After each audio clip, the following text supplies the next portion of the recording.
2 mois, on a réussi à calmer cette histoire d'injection dans la coupe. On a réussi à faire annuler le pass sanitaire et grâce à nous, vous avez réussi à vous comporter comme les hommes. Aujourd'hui, les malades peuvent rentrer à l'hôpital. Ils n'ont pas besoin d'avoir un examen ou de feuilles leur permettant de certifier comme quoi ils sont malades. Alors encore une fois, on fait les choses en conformité. Nous allons laisser tout ça, mais nous allons faire une chose très importante. Ce que vous auriez dû faire, les vigiles, les surveillants, les soignants, les médecins, les infirmières et tous les hommes et les femmes de la santé, c'est vous mobiliser pour ne faire qu'un. Mais vous mobiliser, ça n'existe pas chez vous. Parce que vous faites en sorte, malheureusement, vous avez peur de perdre votre travail. Vous avez été jusqu'à vous faire injecter des solutions qui ne sont même pas validées vaccin. Puisque ce soi-disant vaccin a été reporté en 2024. Et aujourd'hui, on nous fait savoir que le vaccin n'en était pas. Vous vous êtes fait avoir. Nous vous avons dit combien de fois que vous étiez en train de vous faire avoir. Mais grâce à Dieu, c'est la télé qui vous a appris ça. Et la télé, elle ment pas. Pendant 2 ans, elle vous disait sans cesse, la télé, allez vous faire piquer. Et nous, on vous disait non.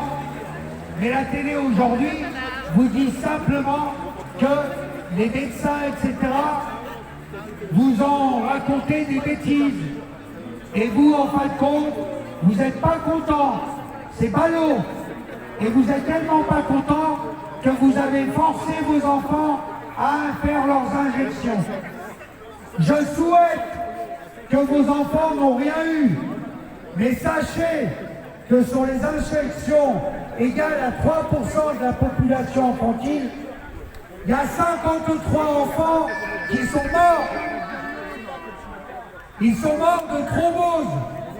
Ils sont morts d'effets indésirables. Ils sont morts en dormant. Il y en a même qui sont morts d'un cancer.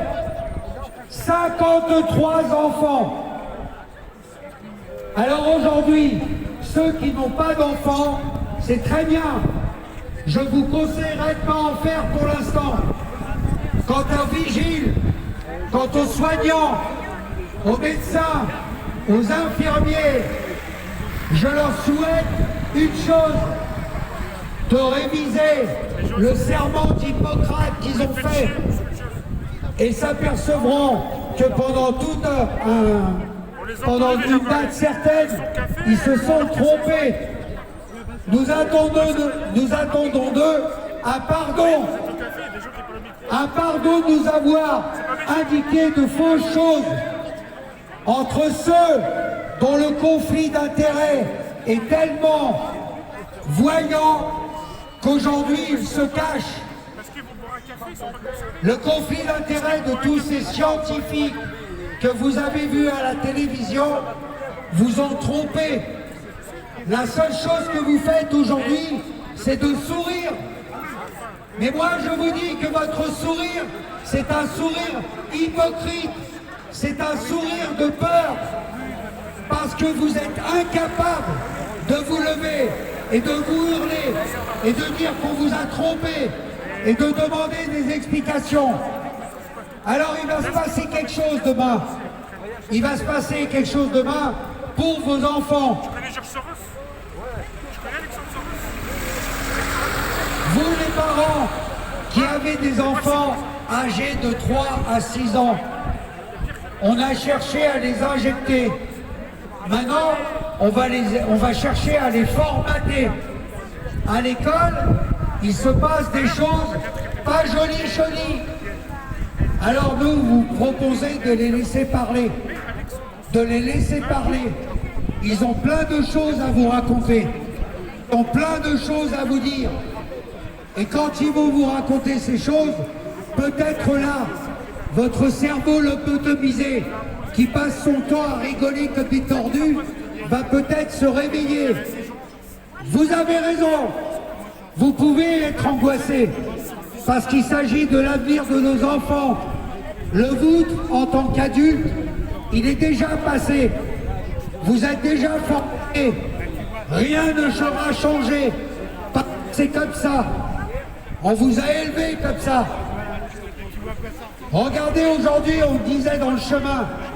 Sur le chemin, on disait, avant, on demandait à un enfant ce qu'il voulait faire. Il voulait être policier. Il voulait être astronaute. Il voulait être facteur. Il voulait plein de choses. Médecin, me dit-on. Et bien aujourd'hui, vous demandez à un ado ce qu'il faut faire. La télévision l'a tellement bousillé qu'il veut faire comme métier célèbre. Il veut faire le métier de célèbre. Imaginez-vous votre cerveau à vous, vous qui avez entre 25 et 35 ans, dans quel état il est. Alors aujourd'hui, nous sommes devant vous pour vous dire que si ceux qui ont des enfants, il faut qu'ils fassent attention à eux et il faut qu'ils les écoutent. Demain, l'armée otanienne, je précise, va faire en sorte de vous faire oublier toute cette histoire de vaccination, parce que c'est une arnaque, parce que vous vous êtes fait mettre comme des bijoux, tout simplement, comme toutes les autres choses, comme la retraite, comme les masques, comme le pass, et j'en passe. Alors pour vous faire oublier tout ça, on va vous coller une guerre. Et si vous n'êtes pas content, on va venir vous faire fermer votre gueule. Avec quoi? Avec les orogènes forts, une armée payée par la France, qui est là pour vous boucler la bouche, moi y compris.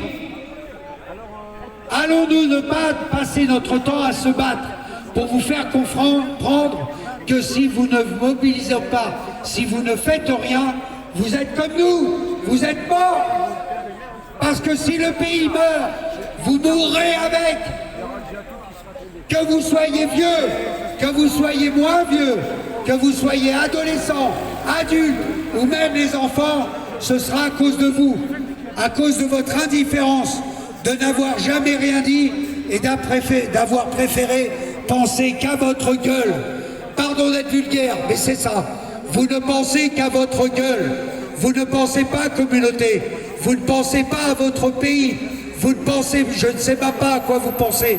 Vous pensez qu'à rire, qu'à boire un coup, mais en fin de compte, demain, quand il se passera quelque chose, on va vous prendre de force et vous allez combattre, que vous vouliez ou non. Mais comme vous êtes totalement indifférent et que vous n'avez rien appris, je pense que dans le quart d'heure qui suit, en ligne de front, vous prendrez une bastos comme tout le monde.